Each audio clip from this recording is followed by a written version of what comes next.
ആവേശത്തിന്റെ ഒരു പ്രൊമോഷനിൽ ഒരു പെൺകുട്ടി ഫഹദിനോട് ചോദിക്കുന്നുണ്ട്, ഫഹദ് ഫാസിലിന്റെ രാജമാണിക്യമാണോ ആവേശം എന്ന്. ആ പെൺകുട്ടി എന്ത് കണ്ടാണ് പറഞ്ഞതെന്ന് എനിക്കറിയില്ല. പക്ഷെ അത് അബ്സല്യൂട്ട്ലി റൈറ്റ്. അതൊരു 100% സത്യമായ കാര്യമാണ്. ഫഹദ് ഫാസിലിന്റെ രാജമാണിക്യം തന്നെയാണ് ആവേശം.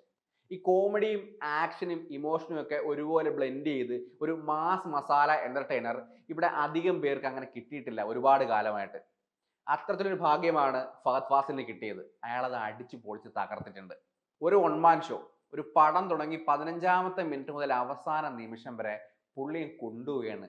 ബേസിക്കലി അൻവർ റഷീദിക്ക ട്രോളൊക്കെ പറഞ്ഞ പോലെ അങ്ങനെ കയറൂരി ഇട്ടേക്കുകയാണ്, അഴിഞ്ഞാടുകയാണ് ഫഹദ്. അത് കോമഡിക്കുള്ള ടൈമിംഗ് ആവട്ടെ, ആക്ഷൻ ആവട്ടെ, ബേസിക്കലി ആ പടത്തിന്റെ കോറായ ഇമോഷൻ ആവട്ടെ, പുള്ളി എല്ലാം ഭംഗിയായിട്ട് ചെയ്തു. വേറൊരാൾക്കും തൊടാൻ പറ്റാത്ത വിധത്തിൽ, അല്ലെങ്കിൽ എൻ്റെ അത്ര ആരും പെർഫോം ചെയ്യേണ്ട എന്ന വാശി തന്നെ പുള്ളി ഗംഭീരമായിട്ട് പൊളിച്ചടുക്കി. ഈ ഫഹദ് ഫാസിൽ കഴിഞ്ഞാൽ രണ്ടാമത് എടുത്തു പറയേണ്ട ഒരാൾ സജിൻ ഗോപു ആണ്. അമ്പാനായിട്ടുള്ള സജിൻ ഗോപു. പുള്ളി ഗംഭീര അഭിനയം. ഇതിനു മുമ്പ് ചുരുളി, രോമാഞ്ചിലൊക്കെ പുള്ളി ഗംഭീര പരിപാടി കാണിച്ചിട്ടുണ്ടെങ്കിലും ഇത്രയും അടിപൊളിയായിട്ട്, ഇത്രയും കൂടെ നിന്ന് രംഗണ്ണയുടെ റൈറ്റ് ഹാൻഡ് ആയിട്ട് നിന്ന ഇത്രയും ഗംഭീരമായിട്ട്, അതും ഒരു കോമഡി ട്രാക്കിനെ കംപ്ലീറ്റ് കൊണ്ടുപോകുന്നത് പുള്ളിയാണ് ഒറ്റയ്ക്ക്. എസ്പെഷ്യലി ഫൈറ്റ് സീക്വൻസ്, അത് അസാധ്യമായിട്ട് പുള്ളി ഹാൻഡിൽ ചെയ്തിട്ടുണ്ട്. പിന്നെ ഒരു മൊമെന്റ് ഉണ്ട്, ക്ലൈമാക്സിന് അടുത്ത് വരുന്നൊരു മൊമെന്റ്. അത് ഇത്തിരി സ്പോയിലറാണ്, ഞാനത് അവസാനം പറയാം. പിന്നെ ആ 3 പയ്യന്മാര്, ഹിപ്സ്റ്റർ, മിഥുൻ, റോഷൻ, നല്ല ഭംഗിയായിട്ട് ചെയ്തിട്ടുണ്ട്. അത് ഇമോഷൻസ് ആവട്ടെ, ഒരു പേടിയാവട്ടെ, ഒരു കോമിക്കൽ ലുക്ക് ആവട്ടെ, അല്ലെങ്കിൽ ആ ഒരു പരിപാടി എല്ലാം വൃത്തിക്ക് അവർ ചെയ്തു വെച്ചിട്ടുണ്ട്. കഴിഞ്ഞ വർഷത്തെ അല്ലെങ്കിൽ തന്നെ മലയാള സിനിമയിലെ തന്നെ ഒരു ഡാർക്ക് ഹോഴ്സ് ആണ് രോമാഞ്ചം എന്ന സിനിമ. ഒരു ടയർ 2 ആക്ടേഴ്സിനെ അല്ലെങ്കിൽ പുതുമുഖങ്ങളെ വെച്ചിട്ട് ഇത്രയും ഗംഭീര ഒരു കോമഡി പരിപാടി ചെയ്യുക എന്ന് പറയുന്നത് ഓൾമോസ്റ്റ് അസാധ്യമായ കാര്യമാണ്. ഏതാണ്ട് ഒരു 60-65 കോടിയോളം പണം കളക്ട് ചെയ്യുകയും ചെയ്തു. അങ്ങനെയുള്ള ജിത്തു മാധവന് ഫഹദിനെ കിട്ടിയാൽ എന്ത് ചെയ്യാൻ പറ്റും? അതിന്റെ മാക്സിമം അങ്ങേര് ചെയ്തിട്ടുണ്ട്.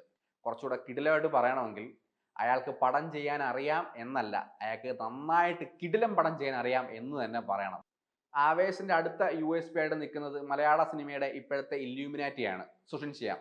മ്യൂസിക് കൊണ്ടും ബാക്ക്ഗ്രൗണ്ട് കൊണ്ടും പാട്ടുകൾ കൊണ്ടും പുള്ളി തകർത്ത് അടുക്കിയിട്ടുണ്ട്. ഒരു മാസ് മസാല എന്റർടൈനറിനെ എന്ത് കൊടുക്കാൻ പറ്റും അതിന്റെ പരമാവധി വലുപ്പത്തിൽ പുള്ളി കൊടുത്തിട്ടുണ്ട്. ജിത്തുമാധവൻ ഒന്ന് കത്തിക്കാൻ പറഞ്ഞപ്പം പുള്ളി വെട്ടിക്കേട് നടത്തി നിരത്തിയിട്ടുണ്ട്. പിന്നെ രണ്ടുപേരെ കൂടെ എടുത്തു പറയണം. DOP Sameer Thahir, editor Vivek Harshan. രണ്ടുപേരെയും പറ്റിയും പ്രത്യേകിച്ച് പറയാനൊന്നുമില്ല. രണ്ട് കിടിലങ്ങളാണ്. കിടിലമായിട്ട് തന്നെ ഈ പടത്തിൽ വർക്കും ചെയ്തിട്ടുണ്ട്. ഇനി ഞാൻ മുൻപ് പറഞ്ഞ, അല്ലെങ്കിൽ സ്പോയിലർ ആയിരിക്കുമെന്ന് പറഞ്ഞ ഒരു സീനെ പറ്റി, ഒരു മൊമെന്റിനെ പറ്റിയാണ് ഞാൻ പറയാൻ പോകുന്നത്. അത് ഈ പടം കാണാത്തവർ ദയവായി ഈ ഭാഗം സ്കിപ്പ് ചെയ്യണം. ക്ലൈമാക്സിൽ ഫഹദിനെ രംഗണ്ണ അതിഭീകരമായ ഒരു ഒറ്റപ്പെടൽ അനുഭവിക്കുന്നുണ്ട്. അയാൾക്ക് കിട്ടിയ ഫ്രണ്ട്ഷിപ്പ് ഒരൊന്നും ആത്മാർത്ഥമില്ലാതായിരുന്നു, ട്രസ്റ്റ് ഇല്ലാത്തതാണെന്ന് തിരിച്ചറിയുമ്പോൾ അയാൾ പറഞ്ഞൊരു ഡയലോഗ് ഉണ്ട്, എൻ്റെ കൂടെ എല്ലാവരും പണത്തിനും പ്രസിദ്ധിക്കും വേണ്ടി നിൽക്കുകയാണ്, എന്നെ കേൾക്കാൻ, എന്നോട് സംസാരിക്കാൻ ഇവിടെ ആരുമില്ലെന്ന്. അത് പറഞ്ഞു കഴിയുമ്പോൾ പുള്ളിയുടെ റൈറ്റ് ഹാൻഡ് ആയിട്ട് എന്തിനും കൂടെ നിന്ന രംഗണ്ണ എപ്പോഴും പേരെടുത്ത് മാത്രം വിളിക്കുന്ന ഒരു ഒറ്റ ആളുണ്ട്, അമ്പാൻ. അമ്പാൻ്റെ ഒരു നിൽപ്പുണ്ട്. ആ എൻ്റെയർ ഭൂമികയിൽ ഒറ്റപ്പെട്ട് തനിച്ചായ പോലൊരു നിൽപ്പ്. ശരിക്കും ഒരു നോ ബ്രെയിനർ എന്റർടൈൻമെന്റ് മൂവിയിൽ ഈ ഇമോഷൻസ് തപ്പി നടക്കുന്നത് അത്ര വലിയ കാര്യമൊന്നുമല്ല, അതിന്റെ ആവശ്യമില്ല. പക്ഷെ ഈ മൊമെന്റ് എന്നെ പേഴ്സണലി ഭയങ്കരമായിട്ട് കൊള്ളിച്ചു. അത് കഴിഞ്ഞ് പുള്ളി പിണങ്ങി മാറി നിൽക്കുന്നത്, ഒരു കൊച്ചുകുട്ടി പിണങ്ങി മാറി നിൽക്കുന്നത് പോലെ അവിടുത്തെ പ്രശ്നങ്ങളൊന്നും ഇല്ലാതെ ഞാനിവിടെ വന്നു, ശരി ഞാൻ ഇവിടെ നിന്നേക്കാം എന്ന രീതിയിൽ നിൽക്കുന്നുണ്ട്. കുറച്ച് സമയം കഴിഞ്ഞിട്ട് വീണ്ടും പഴയ പോലെയായ രംഗണ്ണൻ വീണ്ടും അമ്പാനെ എന്ന് വിളിക്കുന്നുണ്ട്.